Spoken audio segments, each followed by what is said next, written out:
Now a man who clearly needs no introduction, it's me. Thank you very much for coming on. Thank you very much, Father Bob. My name is Michael Shafer, and tonight I will be the captain of the affirmative team, and we will be proving to you that laughter is indeed the best medicine. Obviously, we don't have to convince Father Bob, but the rest of you, we're going to try and convince.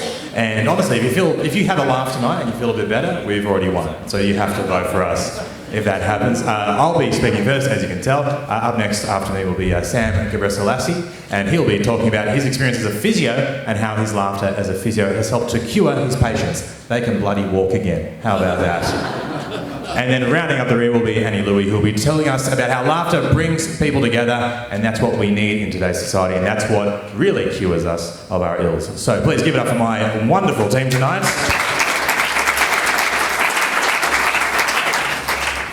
Now, I'm very happy to be here, and I've got a lot of personal experience with this topic, because about 2 years ago, I was diagnosed with testicular cancer.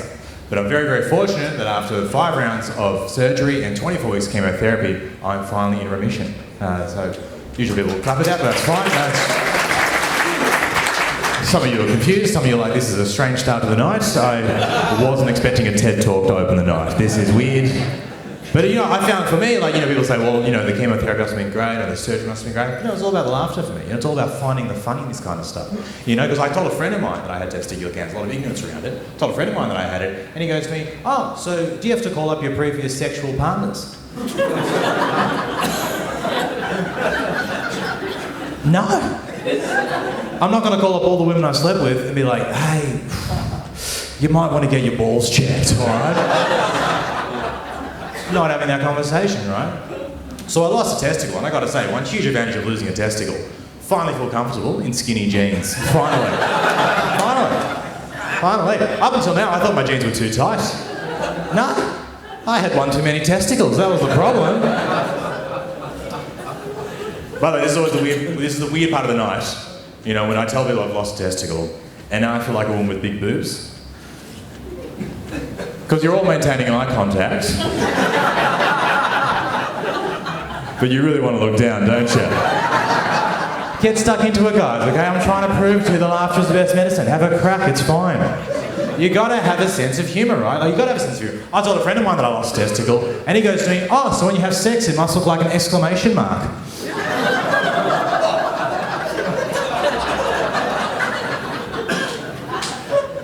I said, no.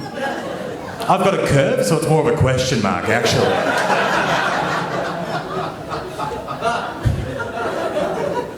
But you got to have a sense of humour, right?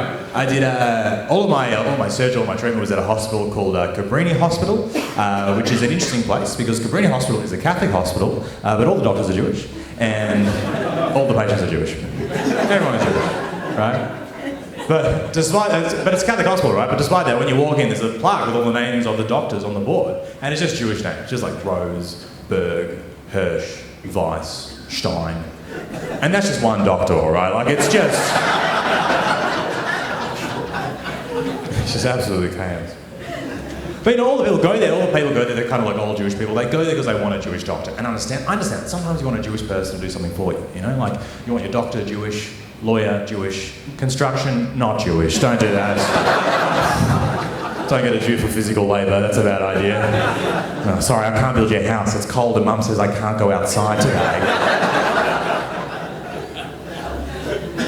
But you've got to have a sense of humour, right? Like, my doctor's had amazing senses of humour, right? The reason why I bring up, everyone there is Jewish, right? Now, my doctor there, his name is Aaron, and he was an anaesthetist, right? Absolutely brilliant anaesthetist, one of the best blokes I've ever met, and a really hilarious sense of humour.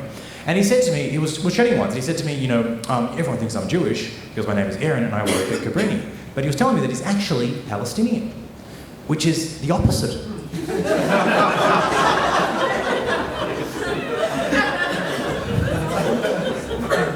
And he said to me, what I've always wanted to do, just as I'm putting one of my old Jewish patients under, he just wants to go, hey, I'm Palestinian.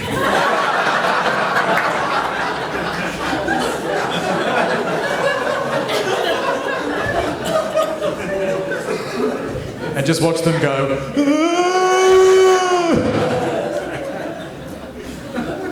I said, do it for a colonoscopy, so they shit themselves right before it. Really clear out the colon, all right?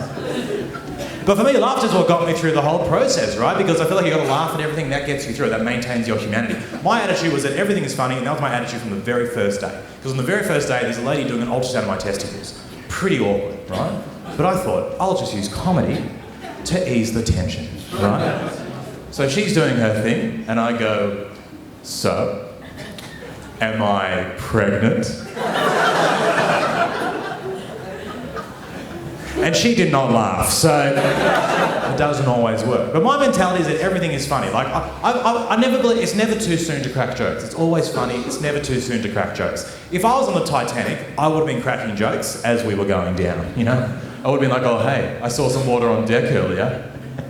Turns out it was just the tip of the iceberg.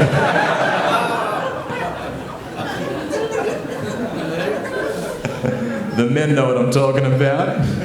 Because the women are on lifeboats, so they're not here to enjoy the show. But you guys have been a lovely crowd, and I really, really mean that. And I hope you guys are going to board the idea that laughter is the best medicine. Hopefully we're feeling better already, you know. I ran around the country, you know, talking about this stuff on stage, and it was a really, really fun time. Talking about this stuff on stage, really connecting with people. I was doing a show in Adelaide, it was a really great show, but there was a lady in the front row who was just heckling me the whole time. It was a really fun show, she was interrupting the whole time and heckling me. Afterwards she comes up to me and she goes, hey, I was just heckling, just to help you out a bit. I was like, oh, thanks for the help. And then she goes, oh, by the way, I'm a naturopath. I was like, oh, a heckler and a naturopath. Wow, the moron Venn diagram, wow.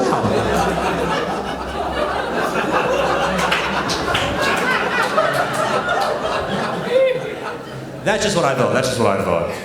What I said was, oh, I could tell you were a naturopath because you thought you were helping despite having no evidence for it. Thank you so much, guys. Hope you enjoyed the rest of your night. Hope you have a great laugh. Bye.